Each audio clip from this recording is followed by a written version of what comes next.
I'm Zorch, the Game Mechanic. Welcome to the Excelsior, and I'm going to be teaching you today about Gammarauders, a game for 2 to 6 players from TSR, which came out a long time ago. It's funny, it says it's 15 bucks. Oh, inflation. Anyway, you're probably wondering why I'm going to be talking about a board game. Well, this board game in particular is very special to me. I used to play it with my brothers, and it was really the first board game that I played that wasn't Monopoly or Clue or that sort of a game. I must have been 10 when I started playing this. This is during my Dungeons and Dragons days, when the second edition was like brand new. And we used to play a lot of Shadowrun. Shadowrun was kind of our go-to game. And then, of course, every now and then, Tim would break out Gammarauders. And I love this game. I love it to death. So if you're looking for like an objective opinion on it, this is probably not the best place to come. But if you want to learn how to play it, I'll do my best to teach you.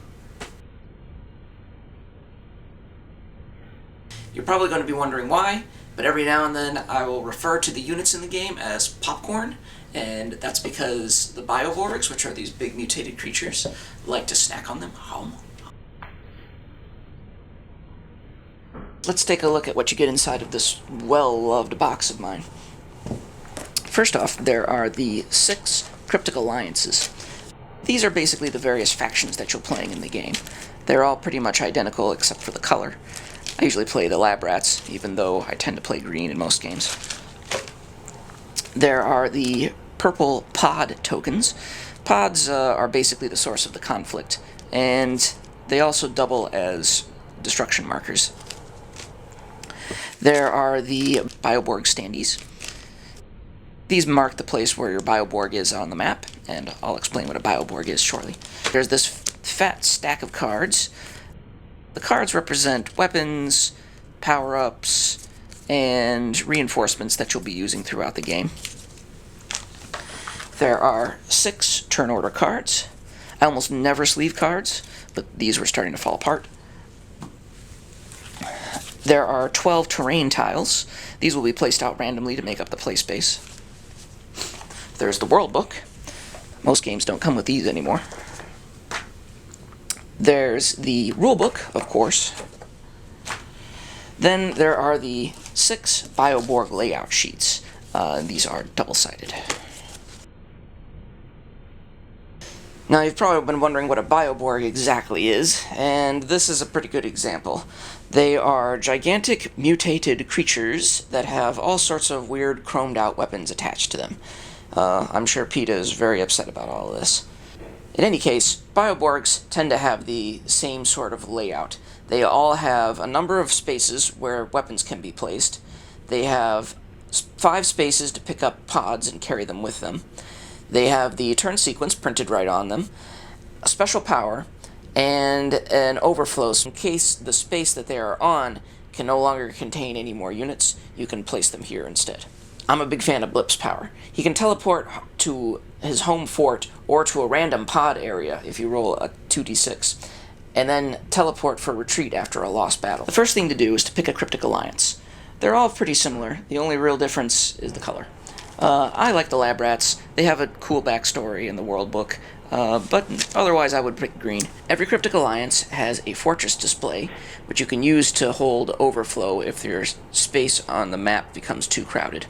It also has the number of spaces each unit can move, plus the types of terrain that each unit can move across.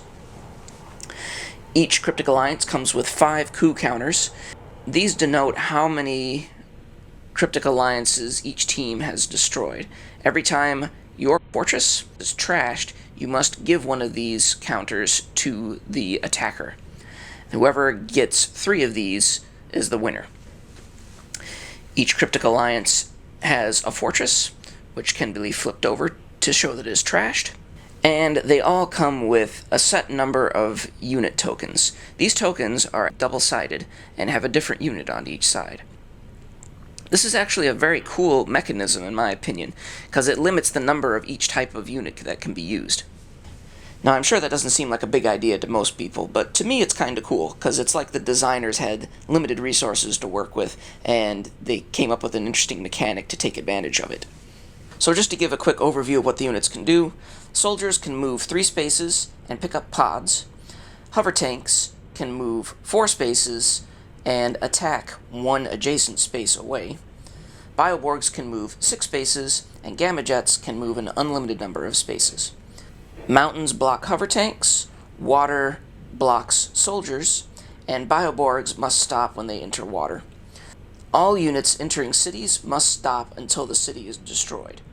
And the only units that can do that are Bioborgs. Oh, and the fortress display also has a space for 5 pods to store. Again, this is important because pods are pretty much the energy source for the entire game. Also, a note about pods. Even though your Bioborg can store 5 pods and your fortress can store 5, you can only burn pods from one source during combat. After everybody's picked a Cryptic Alliance, everybody gets to pick a Bioborg, 1 per Cryptic Alliance. And the Bioborgs are basically the super tank of the game.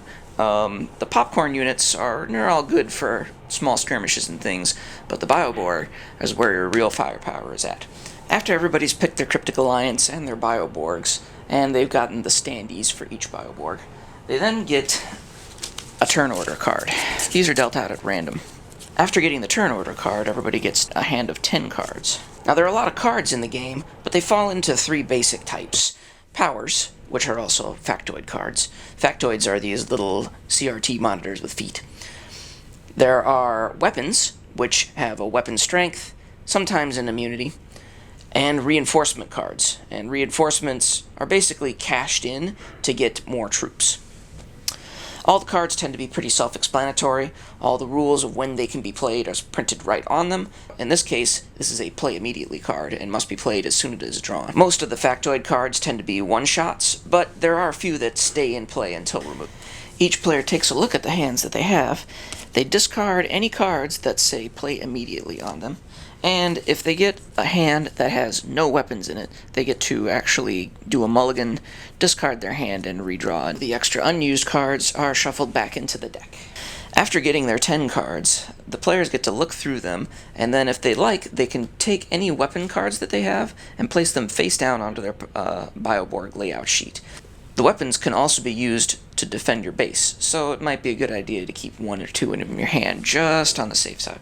After everybody has placed their weapons out on their Bioborg sheets, they have to discard down to 5 cards. I'm sure a lot of you are saying, well, this is all nice and all, but where the heck do you play the game? And I'm going to show you that now. To set up the board, you'll need to take the 12 terrain tiles and shuffle them up. Then, starting with the player with the lowest turn order card, will draw the first tile off the top of the stack and place it however they like on the board.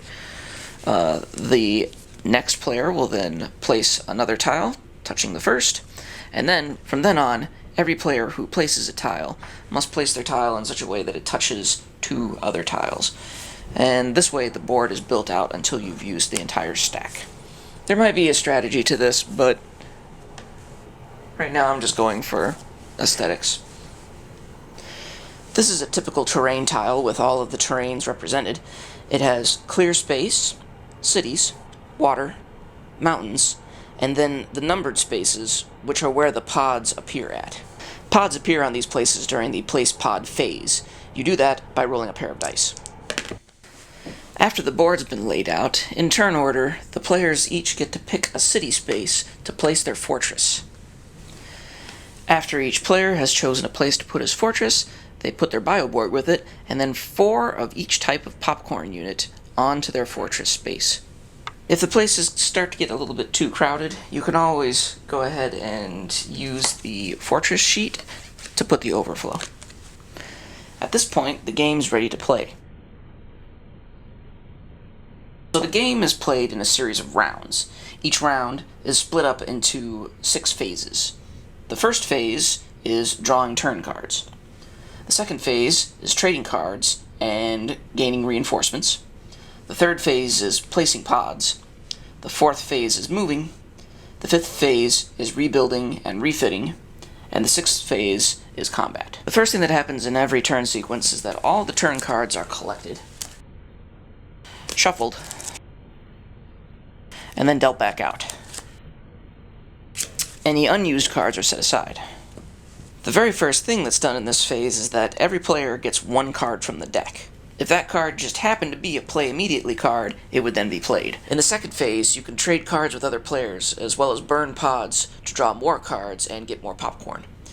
You can gain up to 5 units and/or cards in any combination for each pod you burn. This is also a good time for players to make deals. Deals can include all sorts of things, including cards in your hand, pods inside of fortresses, weapons in your hands, and even turn order cards, just so long as everybody has one whenever all the trading is finished. All these agreements are completely non-binding, and the manual actively encourages people to lie to each other, so you can kind of guess how some of these trades can go. At this point, players could actually cash in their turn cards. If they do this, they won't be able to take any turns out on the board. However, if they do, they will get the listed amount of reinforcements and cards divided up however they like.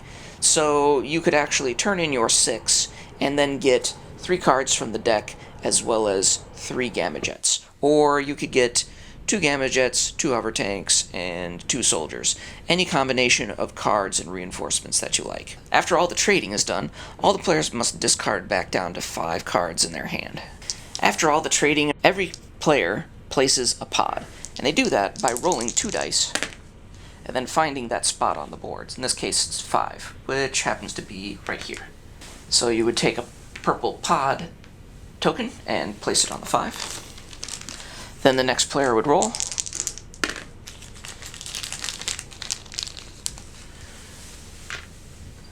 And then the next player. Whoa, 8 again. Crazy. And the last player. That's an interesting distribution. I think it's important to note that even players who cashed in their cards to pass and not take their turn that round also roll to place pods. At this point, in turn order, troops move, and this is where most of the game takes place. The Crimson Moon would be first, because they have the number 1 turn card. And then they would be followed by the Fowlettes, then the Razors, and then finally the Lab Rats. The Crimson Moon units would love to come over here and grab these pods. The only problem is that soldiers can't enter water, Bioborgs will have to stop when they enter water, and Gamma Jets and Hover Tanks can't pick up the pods. So they really have no way to get there before the green units are going to be able to make it. So instead, they're probably better off trying to get up to these pods here. The Crimson Moon could just move Kizaru, their Bioborg. 1, 2, 3, 4, and pick up both of these pods. Soldiers can pick up pods, but they can't use them during combat. Bioborgs, on the other hand, can pick up the pods, and then they can also use them whenever they get into fights. Since units can't move after picking up pods, the Crimson Moon really could just end its turn right there. But I think they might want to head down here too, just to throw a wrench into everybody else's plans and try to monopolize all the pods on the board. They're actually going to fly their Gamma Jets, which can move an unlimited number of spaces onto the board, and drop them straight onto the pods. Now, they can't pick up these pods, but they can at least try to make trouble for anybody who tries to come over here and grab them. Cities with fortresses in it are a little bit different than the regular neutral cities out on the board. Any players that want can pass through it if they get permission from the player that occupies. But in this case, the Crimson Moon is going to pass, and it will be on to the Razor's turn. Now, the Razors are also going to want to get over here, and they have a much clearer path. So they're going to take Squawk. Just to let everybody know, I'm about to cheat and move Squawk here 7 spaces instead of the 6 that he should normally be able to go. Now, this is not because I made a mistake. This is because I wanted to show you a cool rule example. And move him 7. 1, 2, 3, 4, 5, 6, 7. And pick up both of these pods, because the Gamma Jets can't claim them. Sorry about the glare, but you know how airship floodlights can be sometimes.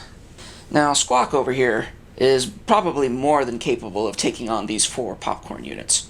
But just to be on the safe side, the Razors are going to move their Gamma Jets over as well. So at this point, the Razors could move some more of their units if they'd like to.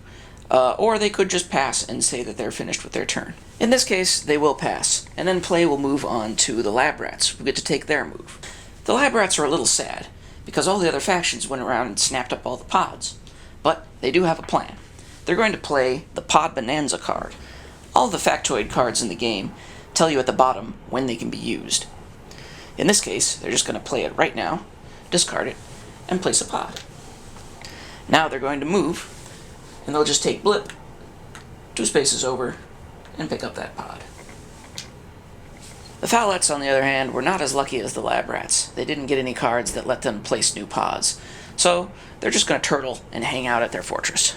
Now, all of the players have taken their turns. The rebuild and refit stage would happen. At this point, neither of those things are going to happen because no fortresses are trashed, and no Bioborgs want to refit their weapons, which they would be able to do if they were in their fortress. So now we move on to the fun part, combat. Combat also happens in turn order, and it is also broken down into a series of phases. The first thing that happens is that you announce the attack, then other players have the chance to join in, then everybody declares the number of pods that they're going to burn, if any, then each player will reveal weapons used, so then the attack total is figured, then the defense total, and then the attacker is resolved. In this case, the attacker is going to be the Razors with Squawk and 4 Gamma Jets, and the defenders are going to be the Crimson Moon with their 4 Gamma Jets. At this point, no one else is going to join in, but the Fowlettes actually could if they had a ranged weapon that could reach this space. Either side could ask for help, but in this case, it's just going to be between these two sides. Players simultaneously declare how many pods are going to be burned. Actually, Squawk has 2 to burn, but I think they're going to be able to take them without burning any pods. The Crimson Moon actually has 2 pods, but they're on Kizaru, way on the other side of the board, so they won't be available for this combat. At this point, weapons that are going to be used in combat are revealed. The only weapon that's going to be used is the gun here on Squawk. He's going to use the Macrotechnic Pop Gun against these 4 Gamma Jets. The Pop Gun is a unique weapon, and it can only be used against popcorn units, so this is actually an ideal time to be using it. So now the attack total is figured. In this case, it's going to be 8 from the weapon, 4 from the 4 friendly Gamma Jets, and 1 roll of the die. In this case, a 4. This makes for a hefty total of 16. Now the defenders get to defend. Their defense total is going to be 4, 1 for each Gamma Jet, plus 1 roll of the die. And they rolled a 6, giving them a total of 10. Now I think we all knew from the beginning that the defenders were going to be in trouble, and now we get to see just how bad it was. When attacks are resolved, troops are lost based on the difference between the attack and the defense total. In this case, since the difference was 8, all of the opposing troops are destroyed. These guys are all returned to the Crimson Moon's general supply so that they can be recruited again later. And to the victors, who happen to be the Razors in this case, go the spoils, which in this case happens to be 1 card at random from the Fowlettes' joke on it. If anyone on the losing side had used a weapon, they would lose the weapon at this point. But in this case, since it was only popcorn, the outcome wasn't as terrible. At this point, the victor gets to push all of the enemy units 1 adjacent space out of the space that they're in. However, in this case, that's not going to happen since the result was complete and total annihilation. That's basically the game. Rounds will keep going on until one player has accumulated 3 coup tokens from 3 different players. In a 2-player game, it's whoever defeats the other person's fortress first wins. So I'll start off by adding a few things that I wanted to say in the intro. First of all, this is a war game. I don't really play war games. I've never played Risk. I haven't played War of the Ring, even though I'd really like to. That doesn't mean that I don't like these sort of games, it's just that I just haven't been able to play them, or found the right people to play them with.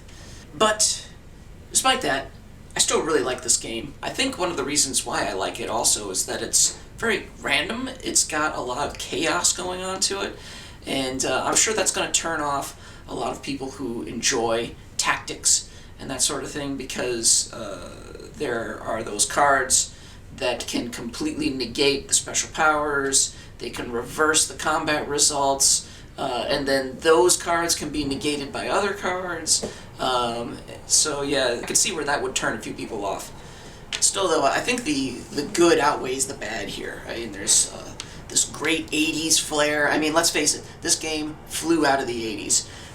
There's no denying it. So, of course, then it's got the nostalgia thing going on, which, you know, I'm not too proud to admit that I will succumb to. I like how the special powers of the bioboards kind of break the game and change it up in unexpected ways. I'm kind of sad that the Cryptic Alliances didn't have special powers, but I can understand why they didn't, because I can see that adding a lot of potential mess-upage to the rules. There was a comic series based on it, which unfortunately I never got to read. I wish I had. Most of the art was done by Larry Elmore. If you don't know who Larry Elmore is, drop what you're doing and go look him up, because his stuff is amazing. Since it's a TSR game, it kind of got absorbed into Wizards of the Coast, which then, of course, in turn got eaten up by Hasbro, which means that a second edition is not particularly likely, which is really sad, because it could totally use a great workover today. You could make cool little units for each faction. Bioborgs are crying out for miniatures. I mean, they are just amazing looking. I mean, they're amazing looking in the art. It would be even better to see them, you know, stomping around on top of the battlefield. Of course, in this day and age, stuff that's out of print, you know, sometimes gets a second chance. Stop that. It's a great game. I can't think of much else to say about it. I figured this would be a good place to mention my brother, Dan. He was one of the best men I'll ever know, and I'm sad that he's not around with me to play with this game now. I'm Zorch, the Game Mechanic. Enjoy your travels.